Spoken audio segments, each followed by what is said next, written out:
Ary hoy Jesosy tamin'izy rehetra, raha misy hanaraka, aoka izy handà tenany ka hitondra ny hazofijaliany isan'andro ka hanaraka. Lioka 7:7-20.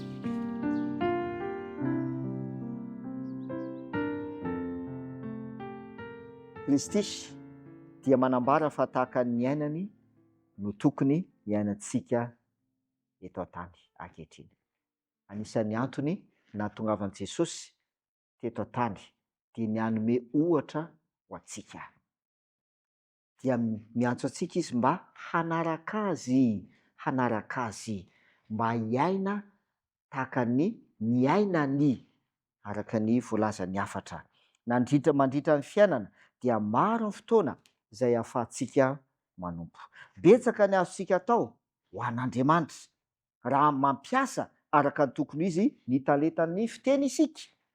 Ny vola, ny hery miasa mangina, ny fahaiza-miresaka, ny fotoana ary ny hery, ireo rehetra ireo dia fanomezana izay no tsara nankinina tamintsika mba hahatonga antsika hitondra soa bebe kokoa ho an'ireo manodidina antsika, sy hanome voninahitra bebe kokoa ilay mpamorona antsika, ilay nanome antsika ilay fananana, dia siza fa Andriamanitra izany.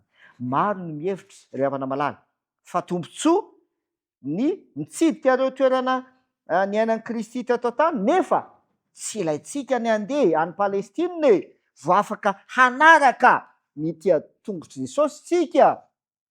Tsy ilaina, tsy mila mandeha any Palestina na any Israely ianao vao afaka manaraka an' Jesosy. Eo anilan'ny fandriana mararany no ahitantsika ny dia tongony, ao an-tranomanitra no ahitantsika azy, eny an-dalana feno olona any an-tanan-dehibe ary any amin'ny toerana rehetra misy fo mitady fiononana no ahitantsika ny dia tongo Jesosy Kristy. Tahaka ny zava-maitso velombelona tsara vokatry ny sakeli-drano mandalo teo anilany, dia tahaka izany koa no ahitana an'i Kristy eo amin'ireo asa mpamindrapo izay nanamarika ny lalana. Isaky ny indray mandingana izay nandalovan'i Jesosy dia tanteraka ny famonjena, ary izany no tiany Jesosy mba hiainantsika koa. Fa zay le hoe miaina tahaka ny ainan'i Jesosy, manara-dia an' Jesosy, mandeha eo amin'ny lalana izay nandehanan'i Jesosy. Na taiza nandehanan'i Jesosy Kristy dia niverina tamin'ny laony ny fahasalamany marary, ny ary fifaliana no hita teo amin'izay rehetra nolalovana, ny faly tamin'ny fanatriany ny jambo sy ny mareny sy ireo marary hafa koa. Izany anie le hoe manara-dia an'i Jesosy. Maro ry havana malala ny toerana izay mila andalovan'i Jesosy. Amin'ny fomba ahoana? Amin'ny alalantsika izany, amin'ny alalantsika izay mandeha any amin'ireny toerana ireny. An-tapitrisany maro mantsy ry havana malala ireo fanahy izay efa ho faty, voafatotry ny rojon'ny tsy fahalalana, voafatotry ny fahotana ihany koa, no tsy mbola nandre ihany koa ny afatra ny amin'ny fitiavan'i Kristy azy. Raha ny famadika tamin'izy ireo mantsy ny toerana misy antsika, inona no mba honiritsika atao amintsika?